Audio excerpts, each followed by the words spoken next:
Olá, pessoal. Nesta primeira videoaula, nós vamos ver o conceito de ética e moral. Além disso, vamos estabelecer distinções dos dois termos, né? Além de discutirmos conceitos pertinentes à área da ética.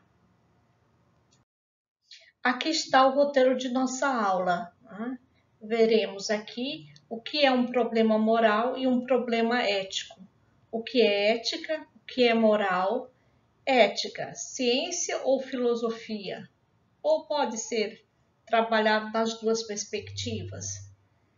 Vamos estabelecer a distinção entre o comportamento moral e o comportamento jurídico, a moral e liberdade, que relação se pode estabelecer, liberdade e responsabilidade e virtudes e vícios. Antes da gente ver o conceito de ética e moral, vamos aqui estabelecer algumas compreensões iniciais, né? Todos os dias nos deparamos com situações de índole moral. Que situações são essas? São escolhas que os sujeitos geralmente fazem no cotidiano, né? Sobre as coisas boas ou ruins, certas ou erradas, né? E aí essas situações acabam que levam o indivíduo a fazer escolhas, né? Bem, mas o que é um problema moral e o que é um problema ético, né? Nós vamos ver que o problema moral e o problema ético também se relacionam ao próprio conceito dos termos, né? Então vamos lá.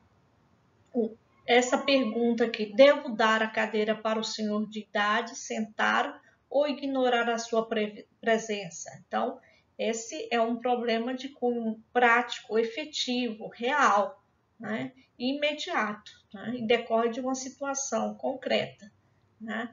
Já o problema ético é um problema mais abrangente e é teórico, né? Bem, aí há um exemplo aí, o que é o bem, qual a natureza do comportamento moral, o processo de investigação, né, do problema ético, né, que leva a compreensões teóricas. Claro que vai se relacionar com o objeto. Qual é o objeto da ética, da reflexão ética? É a moral, né? Embora não sejam as mesmas coisas, estão relacionadas, né? Então, quando julgamos se algo é bom ou mal, estamos fazendo juízo de valor, estamos no campo dos valores, né? Mas o que são valores? Os valores, eles não são seres, na verdade, eles são, né? Quando eu digo eles são, é porque eles têm, né? Ele tem atributos, e esses atributos é passado por um sujeito, né? Então, os valores se dão na medida que o sujeito valora, significa para ele alguma coisa. Então, os valores, por isso se diz, os valores não são seres, na verdade, eles são, né, enquanto relação que o sujeito estabelece com alguma coisa, com algum objeto, né? Por isso se diz também que ele é intersubjetivo, depende dessa relação. Inclusive, depende também, porque como é o sujeito que valora algo, esse próprio ato de valorar, ele está carregado de conceitos, de influências. Por isso se diz também que o ato de valorar é também um ato coletivo e é intersubjetivo. Então, vimos que problema ético e problema moral são coisas distintas, embora se relacionem.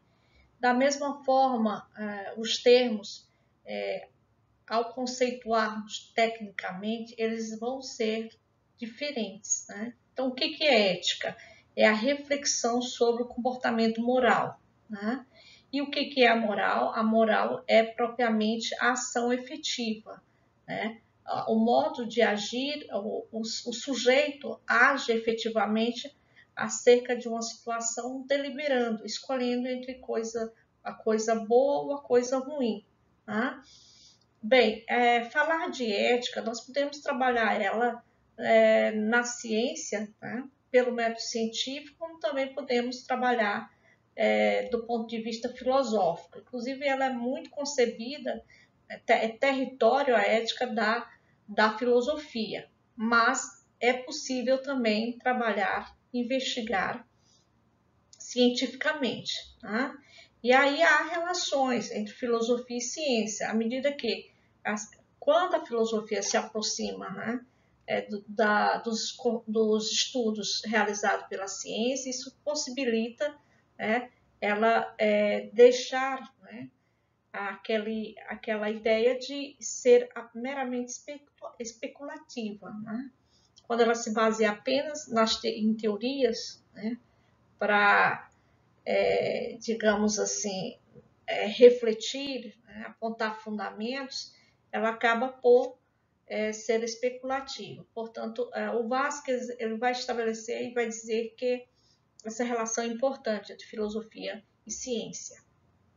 Bem, mas se nós formos pegar os termos, né, ética e moral do ponto de vista etimológico, o seu sentido vai nos apontar algo análogo, né, como se fossem sinônimas, palavras sinônimas, que corriqueiramente são utilizadas, né, como termos sinônimos. Mas qual é o sentido etimológico?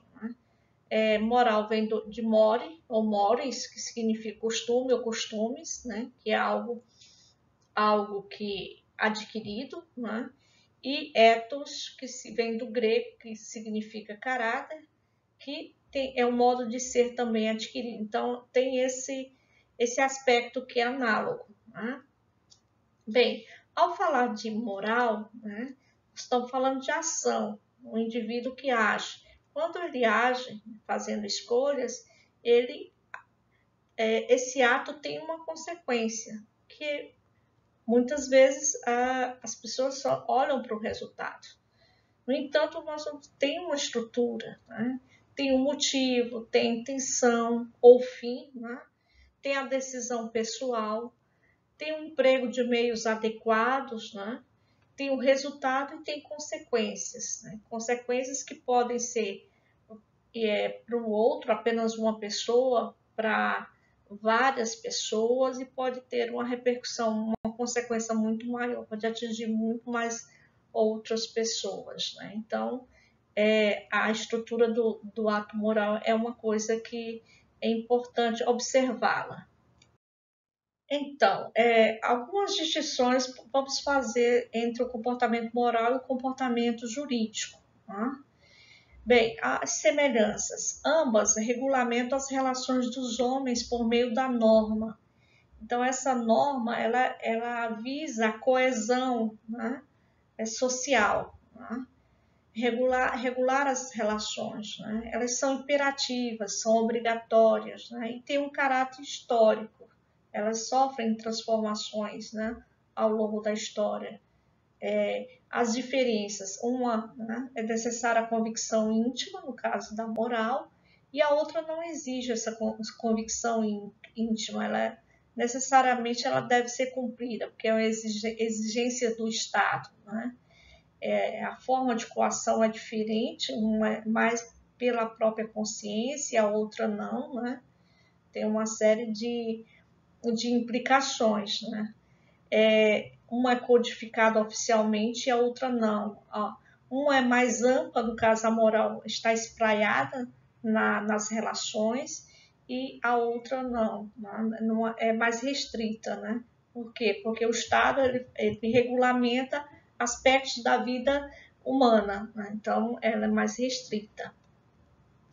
Pois bem, então vamos agora estabelecer aí as relações entre moral e liberdade. Quando se fala do comportamento moral e quando se avalia a moral de alguém, se avalia, se julga, está imbricado nessa ação o aceite voluntário, né, daquela norma. Ele age em relação, fazendo escolhas, né, julgando entre o certo e o errado, e ao fazer isso de forma livre e consciente, né, ele se acentua aí o caráter da liberdade do sujeito, né, já que ele não sofreu nenhum tipo de coação. Né? Bem, à medida que isso ocorre, né, há responsabilidade assumida no ato, né? E algumas questões sobre isso. O ser humano, afinal, ele é realmente livre? Algumas teses foram formuladas em que apontam, né, um caráter. Alguns acham que o ser humano é tão determinado que ele não pode ser responsabilizado moralmente, né, que é o determinismo absoluto, que ele é incapaz de sair desses condicionamentos, portanto, ele não pode ser responsável moralmente. Uma outra via, uma outra tese já diz que, apesar dos determinismos, o eu se autodetermina e é capaz, né, de ser livre. E uma terceira, que é uma junção, considera-se os condicionamentos, mas essa relação entre determinismo e liberdade é algo dialético, né? Ou seja, à medida que o indivíduo tem consciência e aprende a lidar com os determinismos, ele é capaz de ser mais livre e mais consciente, né?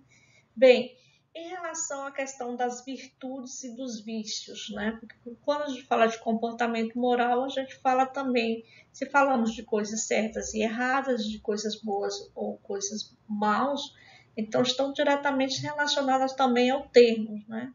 As virtudes têm a ver com a prática do bem, né? Com aquilo que qualifica a ação humana, né?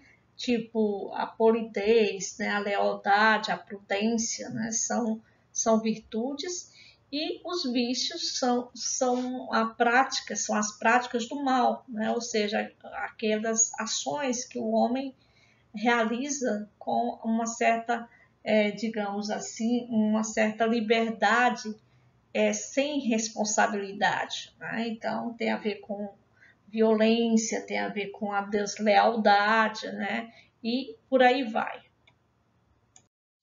Todos esses conceitos que nós vimos nesta nossa primeira aula são bases, né, para a compreensão dos passos seguintes, das aulas seguintes, tá? Deixamos aqui as referências, as principais referências utilizadas nessa aula, e também acrescentamos uma bibliografia complementar, né? Um texto, é um livro muito interessante, introdutório, que é o do Walsh, né? O que é ética. Se não puderem fazerem a leitura nesse tempo, porque a carga horária é um tanto curta, mas certamente vocês poderão, em outro momento, se apropriarem. Obrigada.